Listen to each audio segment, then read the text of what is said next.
واسكنهم الجنة برحمته، والدينا إليكم خاصة، وجميع أمواتنا أموات المسلمين أجمعين عامة، وإلى حضرة النبي محمد صلى الله عليه وسلم بسر الفاتحة. Yang punya motor PCX hitam 5780 AAX, tolong geser sebentar. PCX hitam 5780 AAX.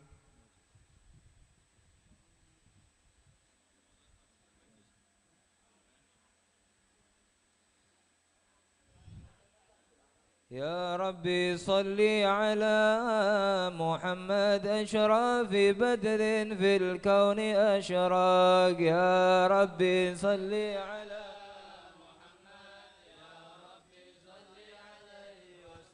يا ربي صل على محمد أكرم داع يدعو إلى الحق. يا ربي صل على محمد، يا ربي يا ربي صل على محمد المصطفى صادق المصدق. يا ربي صل على محمد، يا ربي صل على محمد أحلى الورى منطقا وأصداق. يا ربي صل على محمد، يا ربي صل عليه وسلم. يا ربي صل على محمد أفضل من بنتقى تحقق. يا ربي صل على محمد، يا ربي صل عليه وسلم. يا ربي صل على محمد من بالسخاء والوفاء تخلق. يا ربي صل على محمد، يا ربي صل عليه وسلم. يا ربي صل على محمد.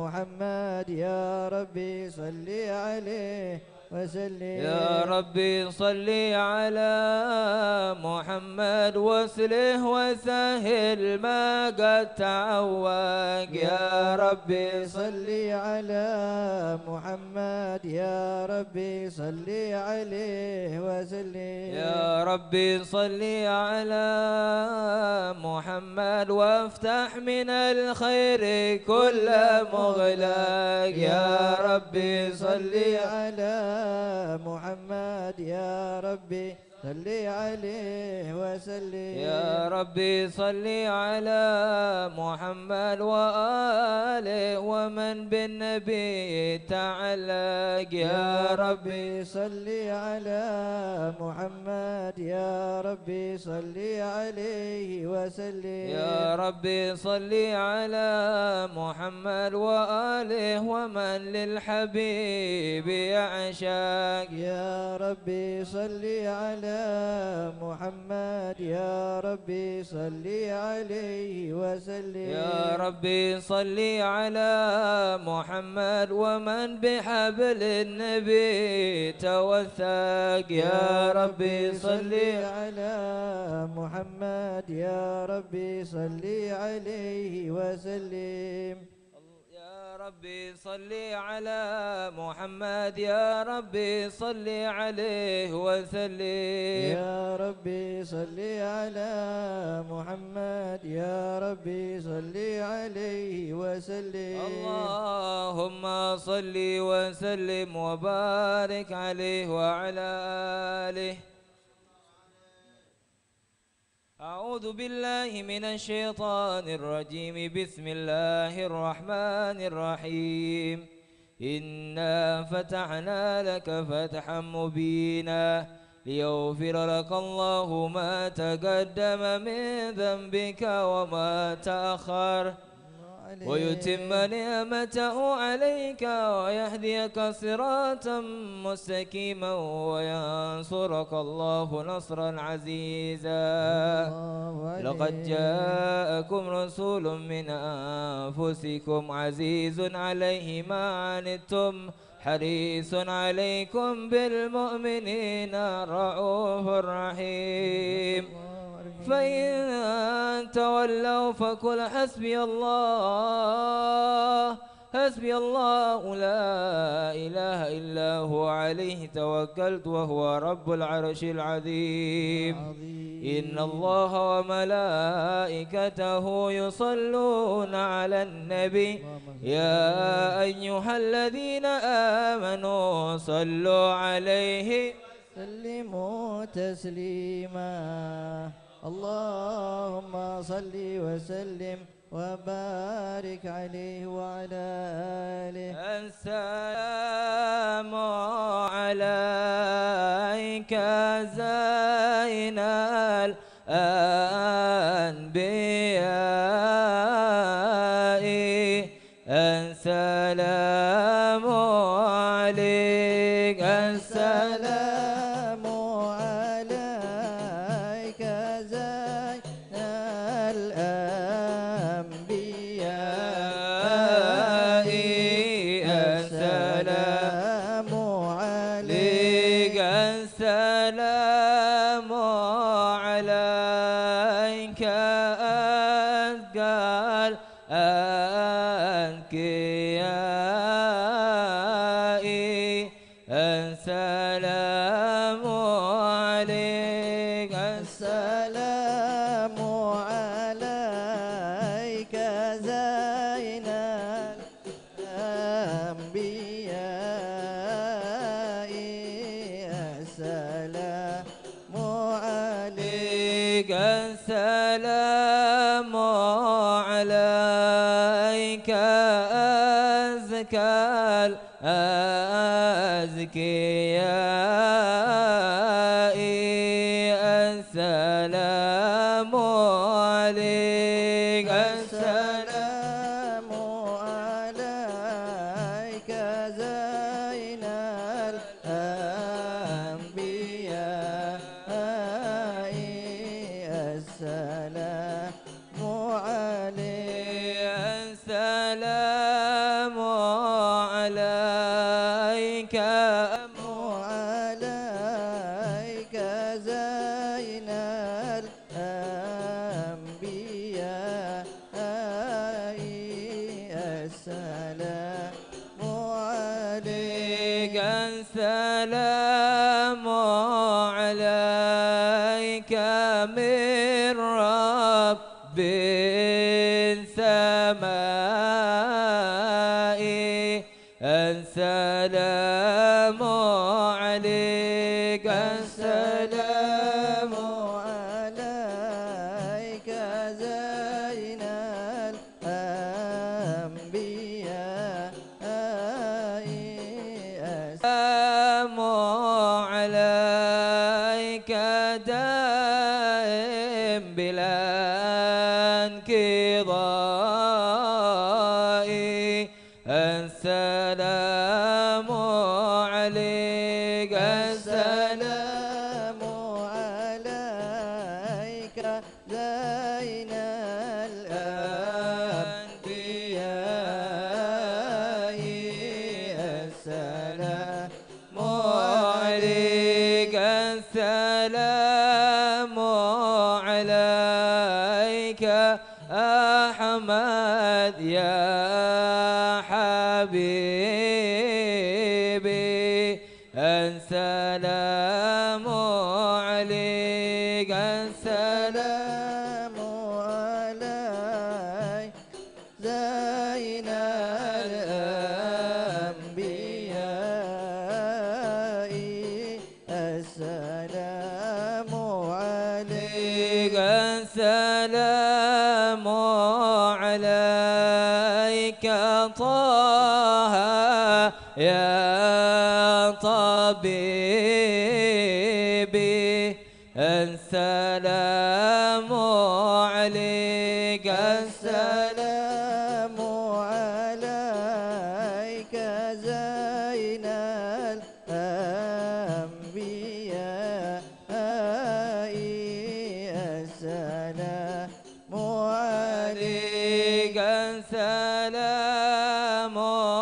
عليك يا مسكي وطيبي السلام عليك السلام عليك زين الأنبياء السلام عليك السلام على المقدم في الإمامة صلى الله عليه السلام عليك زين الأنبياء السلام عليك السلام على المشفع في القيامة صلى الله عليك السلام عليك زين الأنبياء السلام عليك اللهم صل وسلم وبارك عليه. أعوذ بالله من الشيطان الرجيم. بسم الله الرحمن الرحيم. الحمد لله القوي سلطانها الواضح برهانها المبسوط في الوجود كرمه وإحسانه صلى الله عليه تعالى مجده وعظم شانه. خلق الخلق لحكمه وطوى عليها علمه وبسط لهم من فائد المنة ما جرت به في أكداره القسمة. صلى الله عليه وأرسل إليهم أشرف خلقه وأجل عبيده رحمة. تعلقت إرادته الأزلية بخلق هذا العبد المحبوب فانتشرت آثار شرفه في عوالم الشهادة والغيوب. فما جل هذا المن الذي تكرم به المنان وما أعظم هذا الفضل الذي برز من حضرة الإحسان صورة كاملة ظهرت في هيكل محمود وتعطرت بوجودها أكناف الوجود وطرزت برد العوالم بطراز التكريم. اللهم صل وسلم أشرف الصلاة والتسليم على سيدنا ونبينا محمد الرؤوف الرحيم. اللهم صل وسلم وبارك عليه وعلى آله. اللهم صل وسلم وبارك عليه وعلى آله. تجلى الحق في عالم قدسه الواسع تجليا قضى بانتشار فضله في القريب والشاسع. فله الحمد الذي لا تنحصر أفراده بتعداد ولا يمل تكراره بكثرة ترداد. حيث أبرز من عالم الإمكان صورة هذا الإنسان ليتشرف بوجود الثقلان وتنتشر أسراره في الأكوان. فما من سر اتصل به قلب منيب إلا من سوابغ فضل الله على هذا الحبيب. يا لقلب سروره قد توالى بحبيب عم العنام نوالا. جل من شرف الوجود بنور غمر الكون بهجة وجمالا. قد ترقى في الحسن أعلى مقام وتناهى في مجده وتعالى. لاحظته العيون فيما اجتلته بشرا كاملا يزيح الضلالا. وهو من فوق علم ما قد رأته رفعة في شؤونه وكمالا. فسبحان الذي أبرز من حضرة الامتنان ما يعجز عن وصفه اللسان ويحار في تعقل معانيه الجنان. انتشر منه في عالم البطون والظهور ما ملأ الوجود الخلقي النور. فتبارك الله من إله كريم بشرتنا آياته في الذكر الحكيم ببشارة لقد جاءكم رسول من أنفسكم عزيز عليه ما عنتم حريص عليكم بالمؤمنين رؤوف رحيم. فما فاجأته هذه البشارة وتلقاها بقلب سليم فقد هدي إلى صراط مستقيم. اللهم صل وسلم أشرف الصلاة والتسليم على سيدنا ونبينا محمد الرؤوف الرحيم. اللهم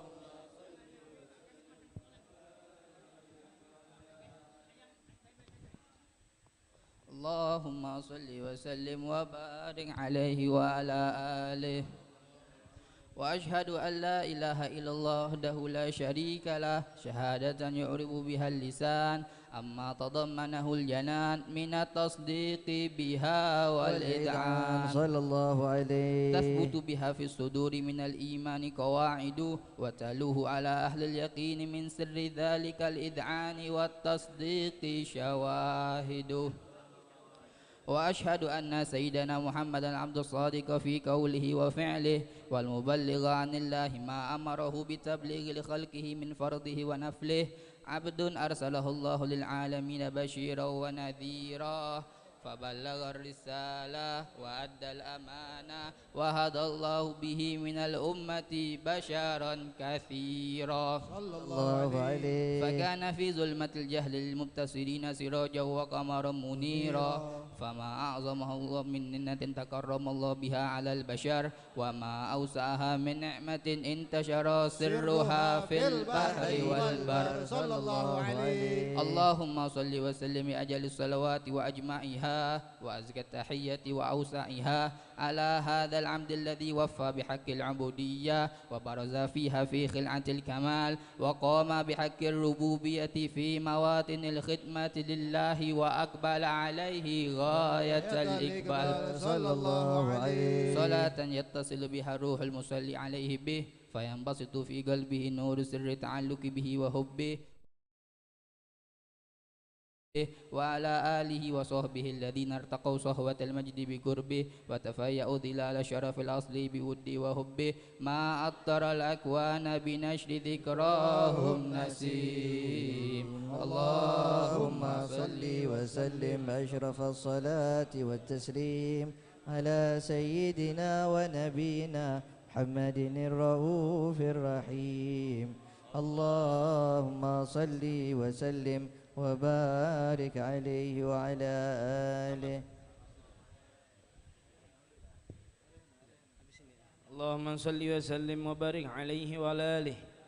أما بعد فلما تعلقت إرادة الله في العلم القديم بظهور أسرار التخصيص للبشر الكريم بالتقديم والتكريم نفذت القدرة الباهرة بالنعمة الواسعة والمنة الغامرة فانفلقت بيضة التسوير في العالم المترك الكبير أم جمال مشهود بالعين صلى الله حاول عليه. وصف الجمال المطلق والحسن التام والزين وتنقل ذلك الجمال الميمون في الأصلاب الكريمة والبطون صلى الله عليه. فما من صلب الضمة إلا وتمن من عليه من الله النعمة فهو القمر التام الذي يتنقل في بروجه ليتشرف به موطن استقراره وموضع خروجه صلى الله عليه. وقد قدت الأقدار عزالية بما قضت وأظهرت من سر هذا النور ما أظهرت وخصصت به من خصصت صلى الله عليه. وكان مستقره في الأصلاب الفاخرة والأرحام الشريفة الطاهرة حتى برز في عالم الشهادة في عالم الشهادة بشرا لا كالبشر ونورا حير الأفكار ظهوره وبهر صلى الله عليه. فتعلقت حمة الراكم لهذه الحروف بأن يرقم في هذا القرطاس ما هو لديه من عجائب ذلك النور معروف صلى الله عليه. وإن كانت الألسن لا تفي بعشر معشر أوصاف ذلك الموصوف تشويقا للسامعين من خواص المؤمنين وترويحا للمتعلقين بهذا النور المبين صلى الله عليه. وإلا فعنا تعرب الأقلام عن شؤون خير الأنام، ولكن حزني إلى تدوين ما حفظه من سير أشراف المخلوقين وما أكرمه الله به في مولده من الفضل الذي عم العالمين. صلى الله عليه. وباقيت غايته في الكون منشورة على مر الأيام والشهور والسنين، لا عد التعلق بهذه الحضرات الكريمة ولا عد التشوق إلى السماء أوصافها العظيمة، ولعل الله ينفع به المتكلم والسامع فيدخلان بشفاعة هذا النبي الشافع ويترواحان بروح ذلك النعيم. اللهم صل وسلم أشرف الصلاة والتسليم على سيدنا ونبينا محمد الرؤوف الرحيم. اللهم صل وسلم وبارك عليه وعلى آله.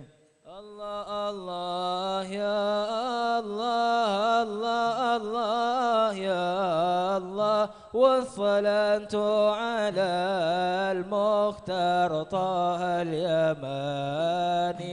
الله الله يا الله الله الله يا الله، والصلاة على المختار طه اليماني. مؤتمن في جميع أمري على من براني، ربي الله لي في كل حالة يراني. الله الله يا الله الله الله يا الله، والصلاة على المختار طه اليماني. به قيامي ومنه العون في كل شان، وهو لحس مانع من حوادث الزمان. الله الله يا الله الله الله يا الله، والصلاة على المختار طه اليماني. حسبي أني إلهي انسب وعلمه كفاني بالعطاء والمدد من قبل مطلوب بداني. الله الله يا الله الله الله يا الله، والصلاة على المختار طه اليماني. ليس لي قصد غيره ما معي قصد ثاني، قمت بالباب تحت الباب عاكف وحاني. الله الله يا الله الله الله يا الله، والصلاة على المختار طه اليماني. يا جزيل العطايا من بعينه رعاني، لزبق لزبق خايف فجد لي بماني. الله الله يا الله الله الله يا الله، والصلاة على المختار طه اليماني. واهدني للطريق وحي ميت جناني، ذا مراد الذي قد عربت به لساني. الله الله يا الله الله الله يا الله، والصلاة على المختار طه اليماني. بعد ما تشهد عيني مشهد عياني، ربي صلي علي إنه مرادي وشاني. الله الله يا الله الله الله يا الله، والصلاة على المختار طه اليماني. صل وسلم وبارك عليه وعلى آله.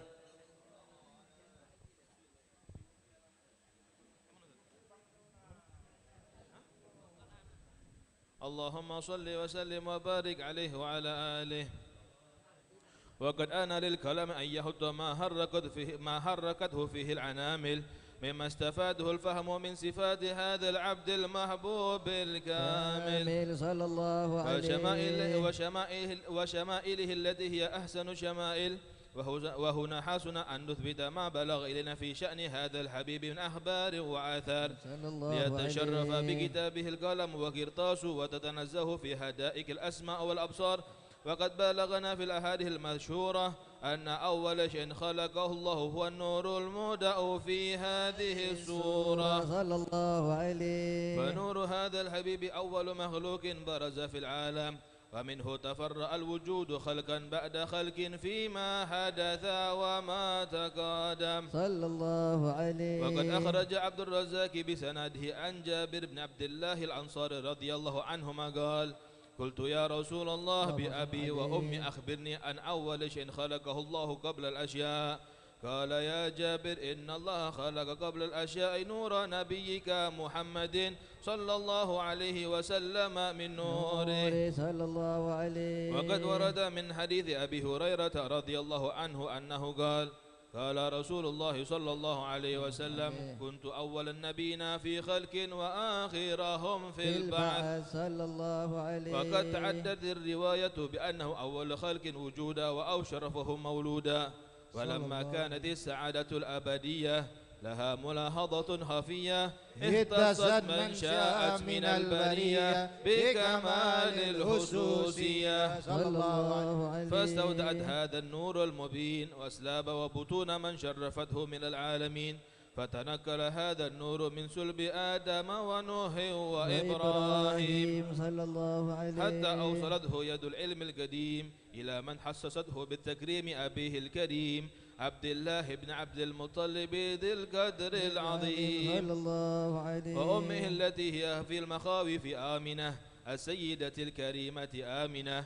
فتلقه سلب عبد الله فألقاه إلى بطنها فضمته أهشاؤها بمعونة الله محافظة على حق هذه الدرة وسونها صلى الله عليه. فحملته برعاية الله كما ورد أنها حملا خفيفا لا تجد له ثقلا ولا تشكو منه ألما ولا إللا صلى الله عليه. حتى مر الشهر بعد شهر من حمله وقرب وقت البروزه إلى عام الشهادة لتنبسط على أهل هذا العالم فيوضات فضله وتنتشر فيه آثار مجده السميم. اللهم صل وسلم أشرف الصلاة والتسليم على سيدنا ونبينا محمد الرؤوف الرحيم.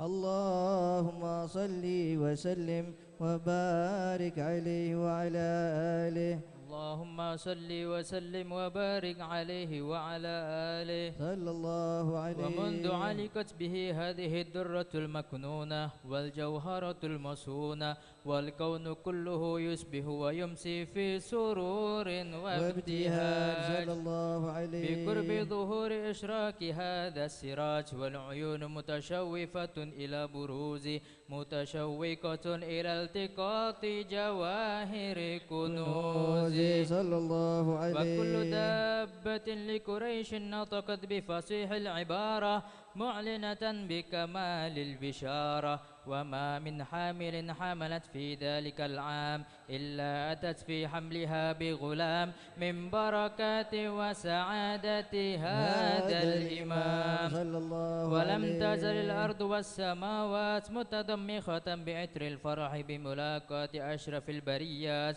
وبروزه من عالم الخفاء إلى عالم الظهور بعد تنكله في البطون والظهور. صلى الله عليه. فأظهر الله في الوجود بهجة التكريم وبسط في العالم الكبير مائدة التشريف والتعظيم ببروز هذا البشر الكريم. اللهم صل وسلم أشرف الصلاة والتسليم على سيدنا ونبينا محمد الرؤوف الرحيم. اللهم صل وسلم وبارك عليه وعلى آله. الله يا الله الله الله يا الله يا ربي صل على أحمد طه النبي الأمين. الله الله يا الله الله الله يا الله يا ربي صل على أحمد طه النبي الأمين. بالله حاد الركائب ينتوي الفلا في الغياهب. سلم على أهل المراتب لعلهم يذكروني. أهل الهدى خير سادة للناس في الخير قادة.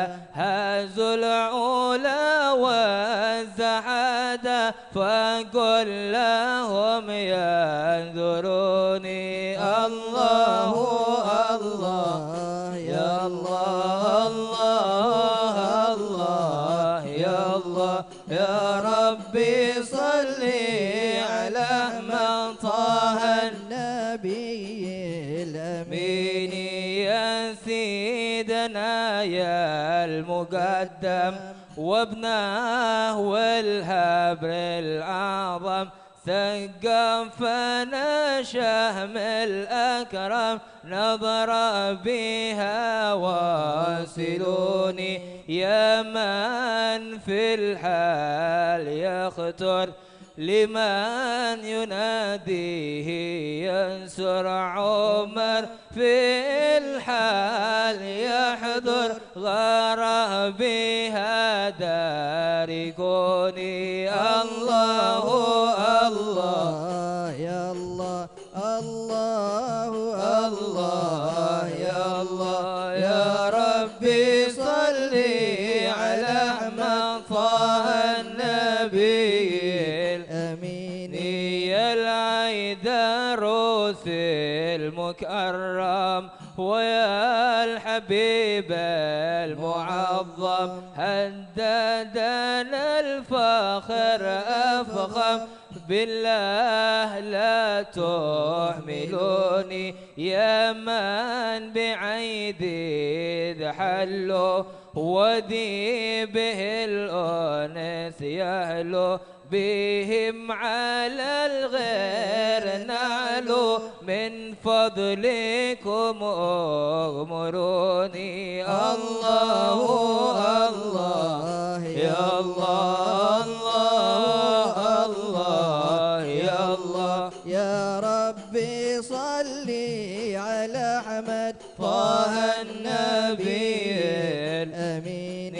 يا سيادنا يا أهل زنبل ومن ببشر قد هل الخاتم. يا سيادنا جل هيس ليه لي شؤوني.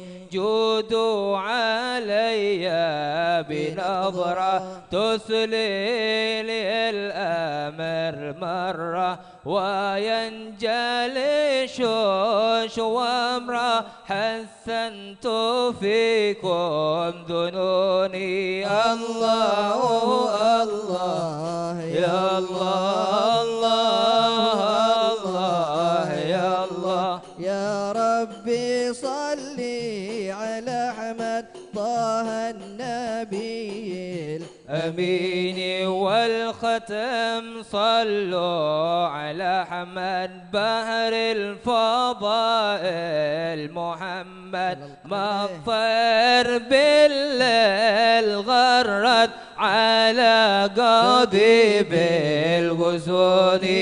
الله الله يا الله الله الله يا الله يا ربي صلي على أحمد طه النبي آمين. اللهم صل وسلم وبارك عليه وعلى آله.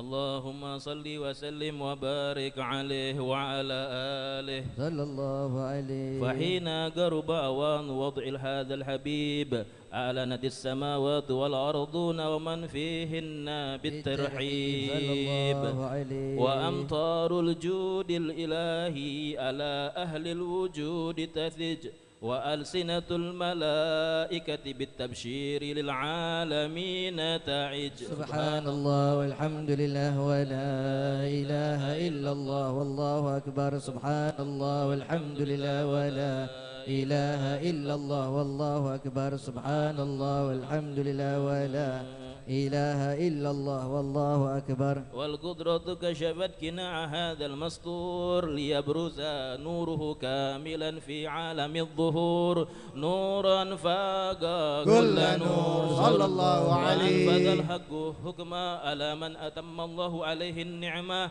من خواص الأمة أن يحضر عند وضعه أمة تأنيسا لجنابها المسعود ومشاركة لها في هذا الصمات الممدود صلى الله عليه. فحضرت بتوفيق الله السيدة مريم والسيدة آسيا ومعهما من الحور العين من قسم الله له من الشرف بالقسمة الوافية.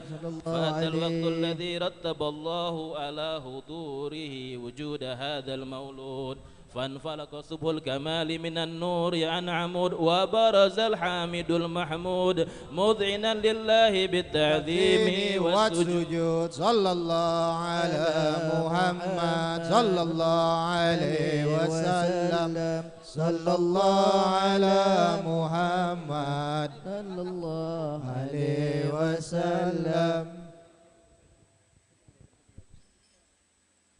يا نبي سلام عليك يا رسول سلام عليك يا حبيب سلام عليك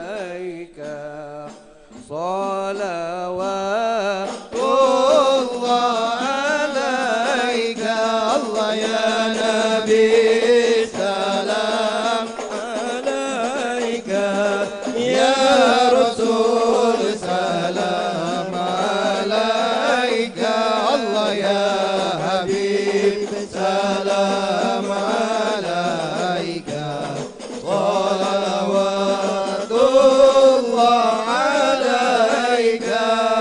أشرق الكون ابتهاجا بوجود المصطفى أحمد ولأهل الكون أنس وسرور قد تجدد. الله يا نبي سلام عليك يا رسول سلام عليك يا حبيب سلام عليك صلوات الله عليك. ربوا يحلى المثاني فهذا اليوم نغرا واستديء بجمال فقف الحسن تفرد. يا نبي سلام عليك يا رسول سلام عليك يا حبيب سلام عليك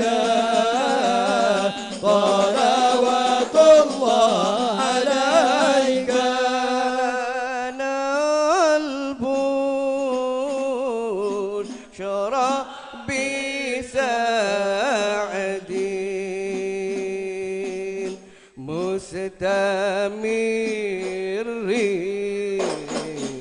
ليس ينفد حيث أوتي لا عطاء جمع الفقر المؤبد صل يا ربي على النبي الهادي الأمين المشفع بالقيامة للخلائق أجمعين. الله عليك يا نبي صلى الله عليك يا نبي الله يا جد الحسن والحسين صلى الله عليك يا نبي صلى الله عليك يا نبي الله صلى الله عليك يا نبي الله يا جد الحسن والحسين صلى الله عليك يا نبي. فلربي كل حمد جل أن يحصره العالم إذا هب النبي وجود المصطفى الهادي محمد صلى الله عليك يا نبي الله صلى الله عليك يا نبي الله يا جد الحسن والحسين صلى الله عليك يا نبي يا رسول الله أحلى بك إن نبيك نسعد الله وبجاهه يا إلهي جد وبلغ كل مقصد يا رسول الله جئنا لزيارة قصدنا نرتجي منك الشفاعة عند رب العالمين. فصلى الله على زين الوجود من سكن طيبا وحيا بدرود ألف صلى الله على زين الوجود من سكن طيبا وحيا بدرود وهدينا نحجا سبيلي يا سبيلي جد وبلغ ونرشد ألف صلى الله على زين الوجود من سكن طيبا وحيا بدرود الله الله لولا النبي ما سعينا. الله الله الله الله ببركة والمدينة. الله الله الله الله لولا النبي ما سعينا. الله الله الله الله بمكة والمدينة. الله الله الله الله ربي بلغنا بجاهه يا رب. الله الله الله في جواره خير مقعد. الله الله الله الله لولا النبي ما سعيدا. الله الله الله الله بمكة والمدينة. يا تواب تب علينا. يا تواب تب علينا وارحمنا وانظر إلينا. وارحمنا وانظر إلينا. يا تواب تب علينا. يا تواب تب علينا وارحمنا وانظر إلينا.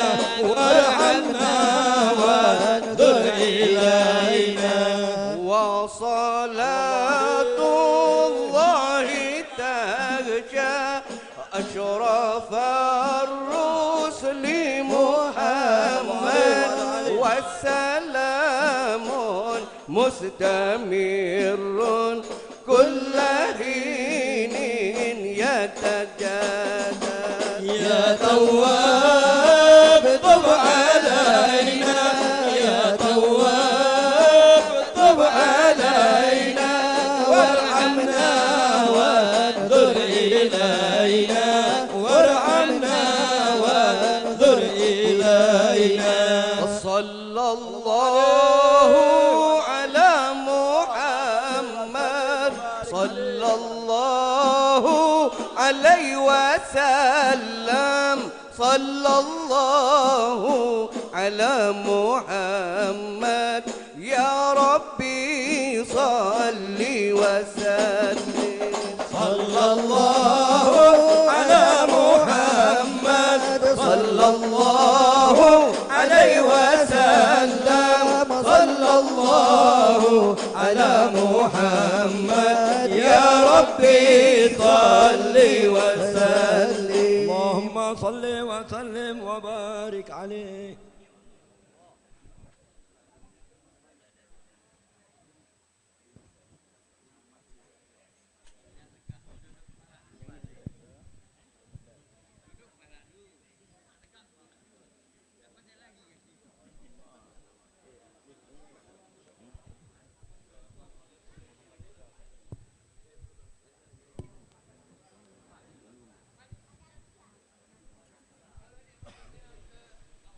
Ma'asyiral hadirin yang dimuliakan oleh Allah Subhanahu wa taala, alhamdulillah di hadapan kita ada seorang putra yang insyaallah kita akan resmikan namanya, dan sebetulnya ada dua orang, yang satunya absen dan hanya minta doa Fatihah tasmiyah meresmikan namanya.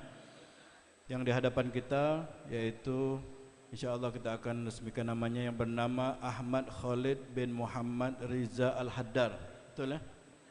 Betul. Dan yang kedua yang bernama Arshila Fatimah Zahrah binti Nasran.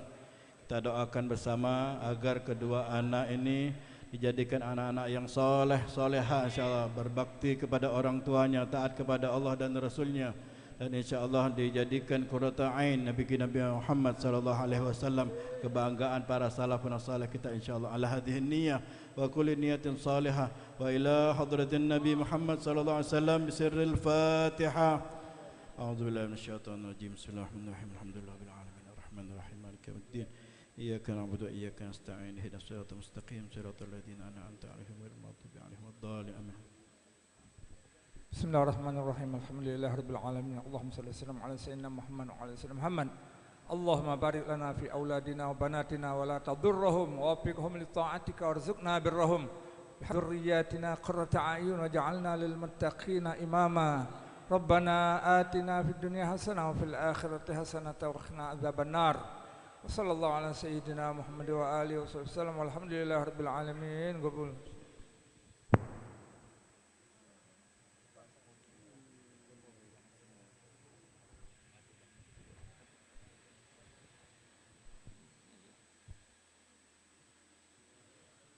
اللهم صل وسلم وبارك عليه وعلى آله. ولقد اتصف صلى الله عليه وسلم بمحاسن الأخلاق بما تضيق عن كتابته البطون الأوراق. كان صلى الله عليه وسلم أحسن الناس خلقا وخلقا وأولهم إلى مكارم الأخلاق سبقا وأوسعهم بالمؤمنين حلما ورفقا برا رؤوفا لا يقول ولا يفعل إلا معروفا صلى الله عليه. له الخلق السهل واللفظ المفتوي على المعنى الجزل إذا دعا المسكين أجاب إجابة مؤجلة صلى الله عليه. وهو الأب الشفيق الرحيم باليتيم والأرملة وله مع سولة أخلاق هيبة القوية التي ترتئد منها الفرائس والأقوياء من البرية ومن نشر طبعه تعطرت الطرق والمنازل وبأرف ذكر تطيبت المجالس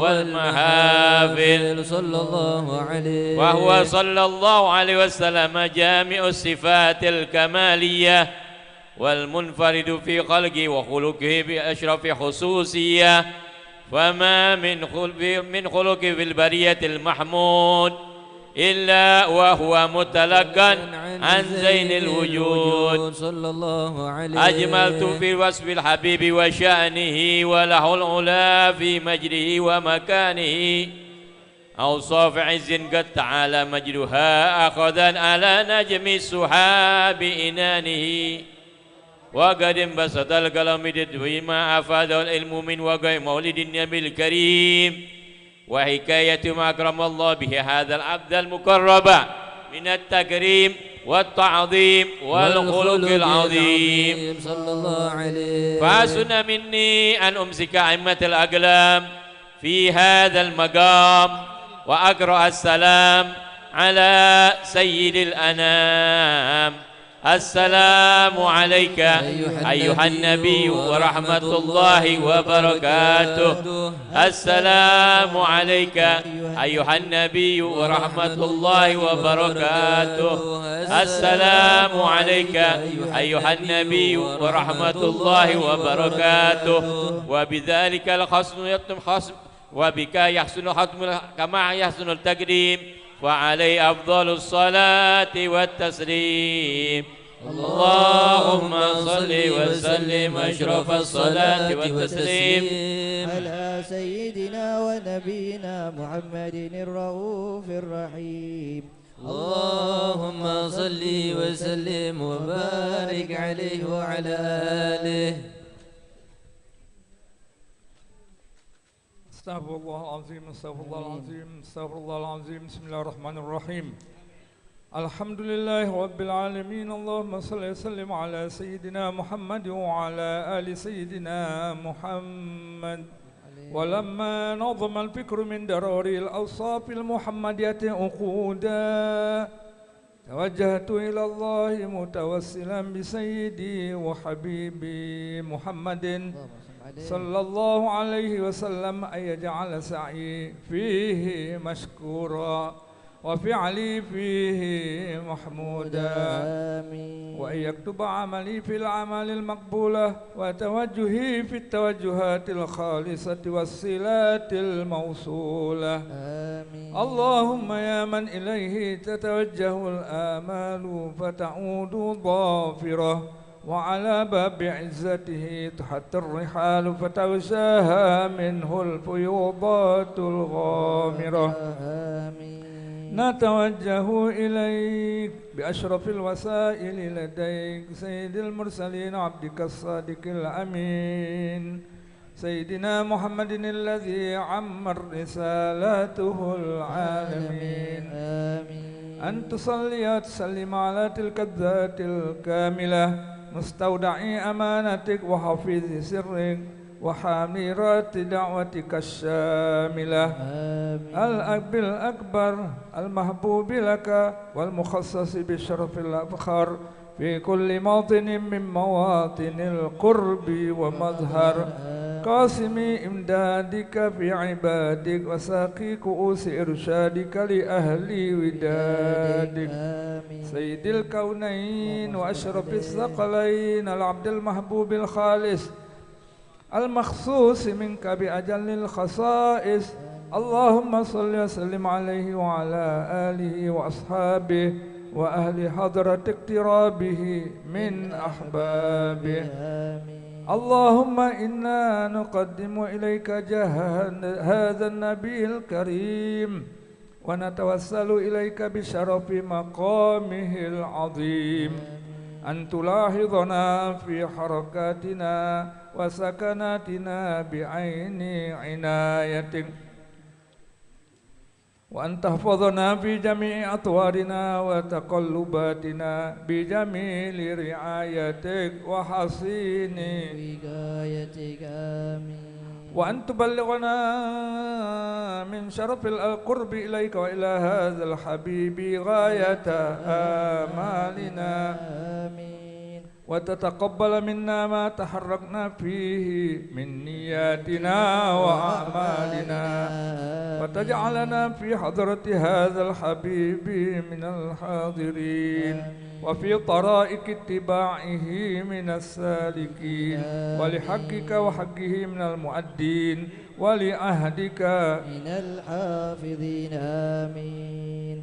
اللهم إنا لنا أطماعا في رحمتك الخاصة فلا تحرمنا وظنونا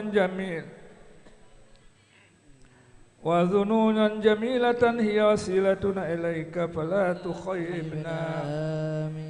آمنا بك وبرسولك وما جاء به من الدين وتوجهنا به إليك مستشفعين أن تقابل المذنب منا بالغفران والمسيء بالإحسان والسائل بما سأل والمؤمل بما أمل وأن تجعلنا ممن نصر هذا الحبيب ووازره ووالاه وظاهره وعم ببركاته وشريف وجهته أولادنا ووالدنا وأهل قطرنا ووادينا وجميع المسلمين والمسلمات والمؤمنين والمؤمنات في جميع الجهات وأدعاء الدين القويم في جميع الأقطار منشورة ومعالم الإسلام والإيمان بأهلها معمورة معنا وسرورا واكشف اللهم كربة المكروبين واقضي دين المدينين واغفر للمذنبين وتقبل توبة التائبين وانشر رحمتك على عبادك المؤمنين أجمعين واكف شر المعتدين والظالمين وابسط العدل بولاة الحق في جميع النواحي والأقطار وأيدهم بتأييد من عندك ونصر على المعاندين من المنافقين والكفار واجعلنا يا ربي في الحسن الحسين من جميع البلايا واجعلنا يا ربي في الحسن الحسين من جميع البلايا واجعلنا يا رب في الحسن الحسين من جميع البلايا في الحرز المكين من الذنوب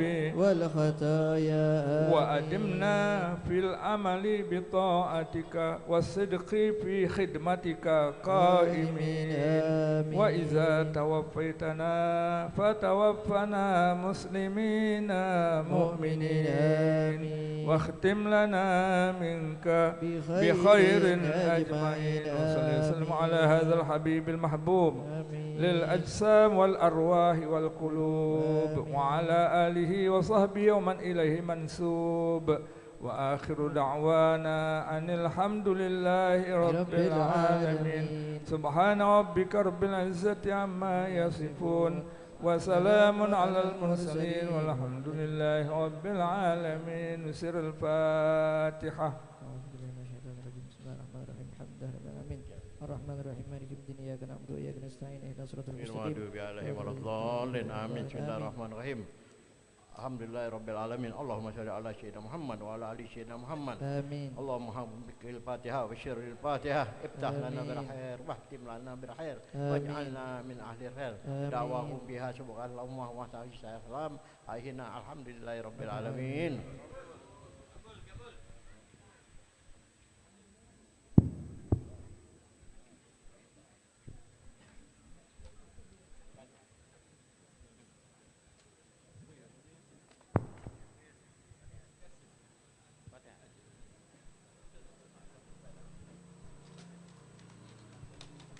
الفاتحة بقراءة ياسين والتهليل والتسبيح والصلاة على النبي. اجتمعنا ها هنا بسببهم المرحوم إلى رحيل القيوم الحبيب علي بن علوي بن شهاب وأولاده وذريته وبناته أن الله يغفر له ويرحمه ويسكنه الجنة برحمته والدينا لديهم خاصة وجميع أمواتنا أموات المسلمين أجمعين عامة وإلى حضرة النبي محمد صلى الله عليه وسلم بسر الفاتحة.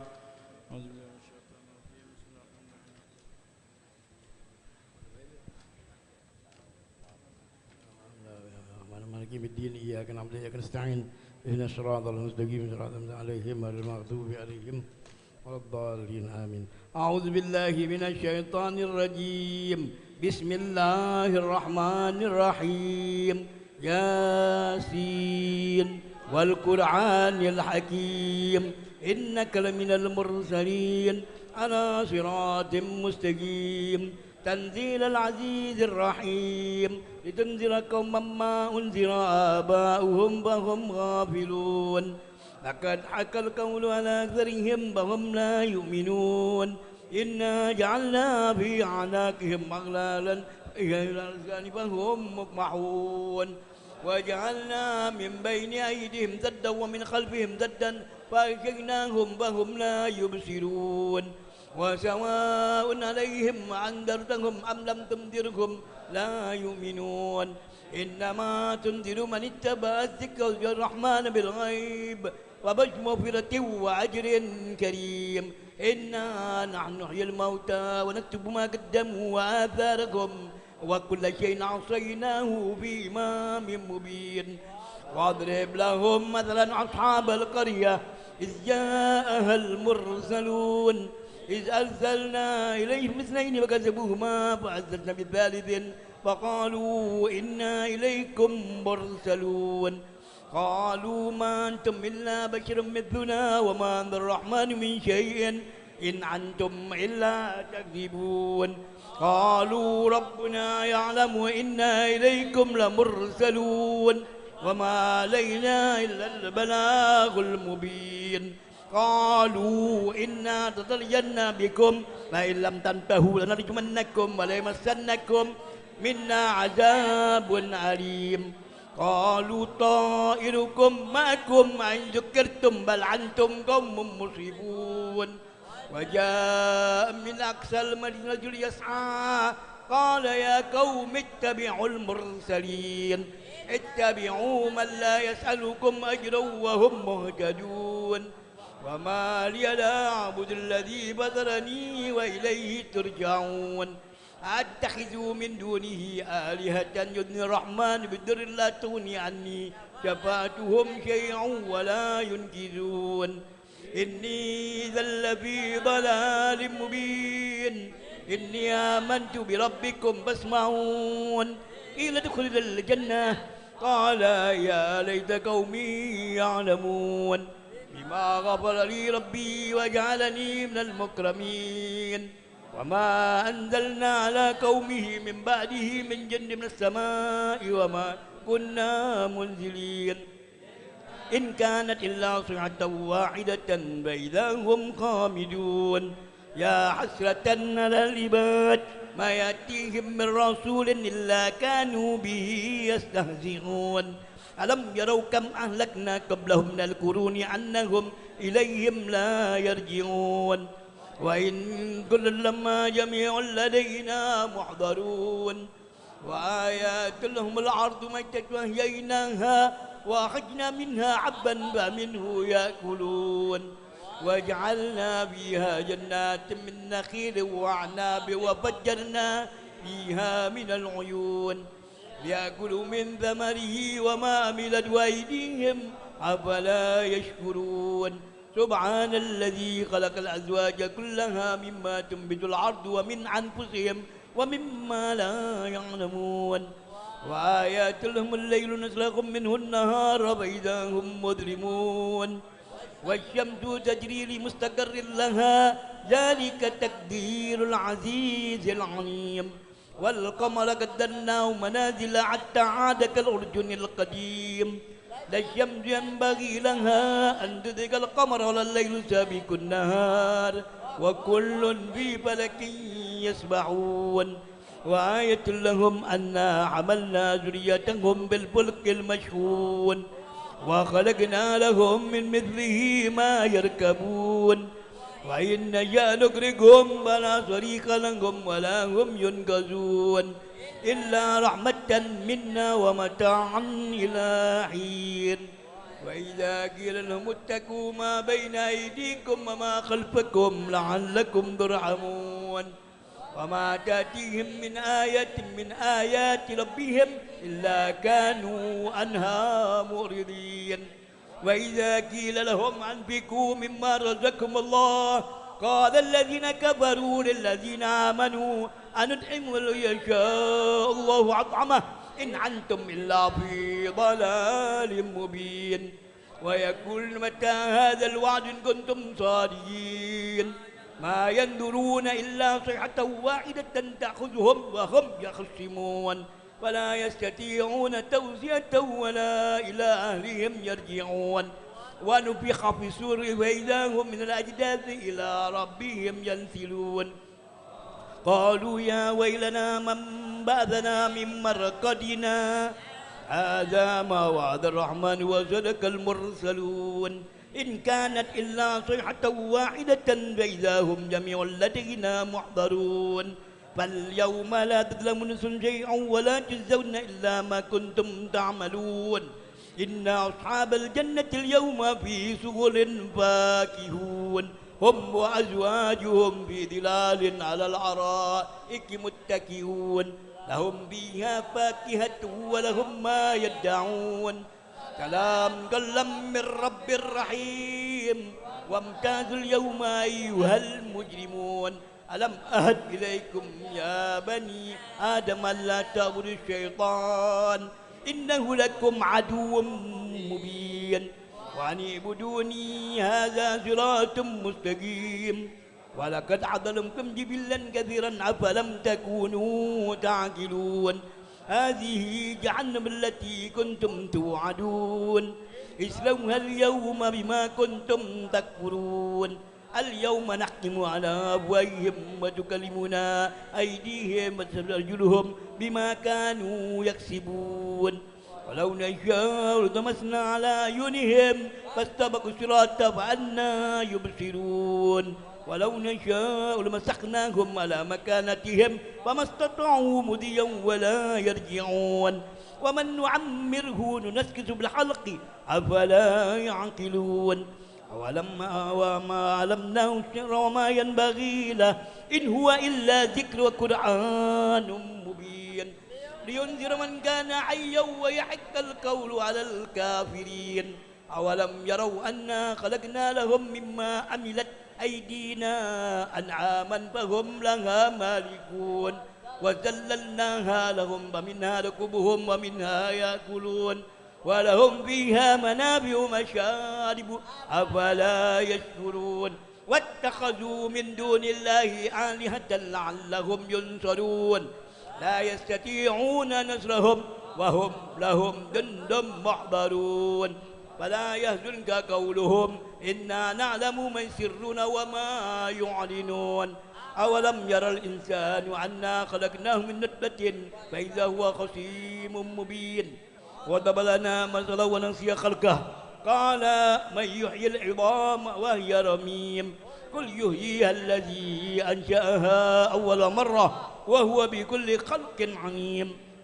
الذي جعلكم من الشجر أخضر نارا فإذا أنتم منه توقدون أوليس الذي خلق السماوات والأرض بقادر على أن يخلق مثلهم بلى وهو الخلاق العليم إنما أمره إذا أراد شيئا أن يكون له كن فيكون فسبحان الذي بيده ملكوت كل شيء وإليه ترجع. بسم الله الرحمن الرحيم قل هو الله أحد الله الصمد لم يلد ولم يولد ولم يكن له كفوا أحد بسم الله الرحمن الرحيم قل هو الله أحد الله الصمد لم يلد ولم يولد ولم يكن له كفوا أحد بسم الله الرحمن الرحيم قل هو الله أحد الله الصمد لم يلد ولم يولد ولم يكن له كفوا أحد الله أكبر لا إله إلا الله الله أكبر ولله الحمد بسم الله الرحمن الرحيم قل أعوذ برب الفلق من شر ما خلق ومن شر غاسق إذا وقب ومن شر النفاثات في العقد ومن شر حاسد إذا حسد الله أكبر لا إله إلا الله الله أكبر ولله الحمد بسم الله الرحمن الرحيم قل أعوذ برب الناس ملك الناس إله الناس من شر الوسواس الخناس الذي يوسوس في صدور الناس من الجنة والناس الله أكبر لا إله إلا الله الله أكبر ولله الحمد بسم الله الرحمن الرحيم الحمد لله رب العالمين الرحمن الرحيم مالك يوم الدين إياك نعبد وإياك نستعين اهدنا الصراط المستقيم صراط الذين أنعمت عليهم غير المغضوب عليهم ولا الضالين آمين بسم الله الرحمن الرحيم ألف لام ميم ذلك الكتاب لا ريب فيه هدى للمتقين الذين يؤمنون بالغيب ويقيمون الصلاة ومما رزقناهم ينفقون والذين يؤمنون بما أنزل إليك وما أنزل من قبلك وبالآخرة هم يوقنون أولئك على هدى من ربهم وأولئك هم المفلحون وإلهكم إله واحد لا إله إلا هو الرحمن الرحيم الله لا إله إلا هو الحي القيوم لا تأخذه سنة ولا نوم له ما في السماوات وما في الأرض